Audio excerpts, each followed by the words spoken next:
Assalamualaikum warahmatullahi wabarakatuh. Halo teman-teman, perkenalkan nama saya Dea Fitriani dari kelas 3G dengan NIM 20010252123. Saya dari Universitas Muhammadiyah Prof. Dr. Hamka, Fakultas Keguruan dan Ilmu Pendidikan, Program Studi Pendidikan Guru Sekolah Dasar. Video ini dibuat bertujuan untuk memenuhi tugas mata kuliah strategi pembelajaran dengan dosen pengampu Ibu Haja Ihsanah Huluko, DRMPD, dengan judul Gaya Belajar Pemecahan Masalah. Selamat menyaksikan. Kita bahas yuk. Simak ya penjelasan berikut ini tentang metode pemecahan masalah atau problem solving. Nah, sebelum kita bahas mengenai metode pemecahan masalah, teman-teman tahu nggak sih definisi metode itu apa? Metode merupakan suatu alat atau cara dalam menyampaikan bahan pelajaran kepada siswa dalam proses belajar mengajar untuk mencapai tujuan yang telah ditetapkan. Selanjutnya, ada yang tahu nggak sih apa itu metode problem solving? Metode ini merupakan metode yang merangsang berpikir dan menggunakan wawasan tanpa melihat kualitas pendapat yang disampaikan oleh siswa. Seorang guru harus pandai-pandai merangsang siswanya untuk mencoba mengeluarkan pendapatnya. Nah, metode pemecahan masalah ini juga merupakan metode yang mendorong siswa untuk mencari dan memecahkan persoalan-persoalan.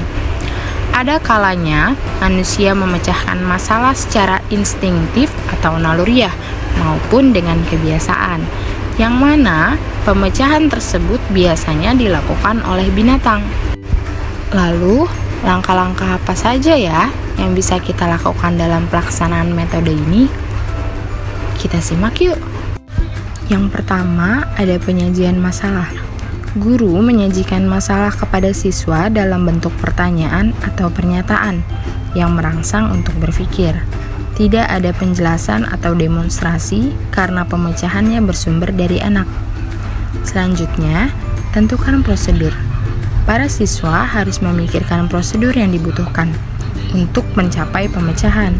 Bila usia anak masih muda, seperti di kelas awal, kelas 1, 2, atau 3, maka persoalan yang diajukan juga lebih sederhana. Selanjutnya ada bereksperimen dan mengeksplorasi. Dalam bereksperimen, siswa mencoba beberapa kemungkinan cara memecahkan masalah, serta menilai dan membuat sebuah pilihan. Selanjutnya ada mengamati, mengevaluasi, dan berdiskusi. Setiap anak perlu memperoleh kesempatan untuk mengemukakan jawaban dan mengamati apa yang ditemukan siswa lainnya. Dan yang terakhir, ada penghalusan dan perluasan. Setelah mengamati pemecahan yang diajukan siswa lainnya dan mengevaluasi alasan dibalik pemecahan yang dipilih, apa yang perlu dilakukan. Selanjutnya, yang akan kita bahas adalah mengenai kelebihan dan kekurangannya. Apa saja ya kelebihan dan kekurangan pada metode ini? Dimulai dengan kelebihan. Teman-teman tahu nggak sih kelebihan yang pertamanya apa? Untuk membantu siswa dalam mengembangkan kemampuan lisannya. Nah, dengan kita menggunakan metode ini diharapkan dapat melatih siswa untuk mendesain suatu penemuan baru. Nah, selanjutnya untuk kelebihan yang ketiga pada metode ini adalah siswa diharapkan mampu mengembangkan rasa tanggung jawabnya. Selanjutnya, yang keempat, dengan metode ini siswa diharapkan untuk bisa lebih menghargai orang lain. Kelebihan yang kelima kira-kira apa ya? Kelebihan yang kelima yaitu memecahkan masalah yang dihadapi siswa secara realistis. Selanjutnya, untuk kelebihan yang keenam, yaitu merangsang perkembangan kemajuan berpikir siswa untuk menyelesaikan masalah yang dihadapinya dengan tepat. Nah, udah sampai di kelebihan yang terakhir nih. Teman-teman ada yang tahu nggak sih kelebihan dari metode ini? Yang terakhir apa ya? Membuat siswa jauh lebih aktif dan berpikir serta bertindak dengan kreatif. Sekarang kita belajar kekurangannya yuk. Tadi kan kita sudah mengetahui kelebihannya. Lalu apa saja ya kekurangan yang ada pada metode ini? Yang pertama, Bagi siswa yang sangat kurang pemahaman dasar matematika, maka pengajaran dengan metode ini akan sangat membosankan dan menghilangkan semangat belajarnya. Selanjutnya, karena tidak melihat kualitas pendapat yang disampaikan, terkadang penguasaan materi sering diabaikan.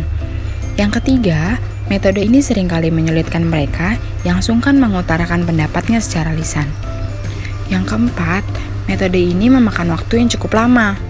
Yang kelima, beberapa pokok bahasan sangat sulit untuk menerapkan metode ini. Misalnya, terbatasnya alat-alat laboratorium yang menyulitkan siswa untuk melihat dan mengamati serta akhirnya dapat menyimpulkan kejadian atau konsep tersebut. Nah, yang terakhir, memerlukan alokasi waktu yang lebih panjang dibandingkan dengan metode pembelajaran yang lain. Oke teman-teman, sekian video yang dapat saya sampaikan. Semoga bermanfaat. Kurang lebihnya saya mohon maaf. Wassalamualaikum warahmatullahi wabarakatuh. Jangan lupa like, comment, and subscribe. Bye bye. See you next video.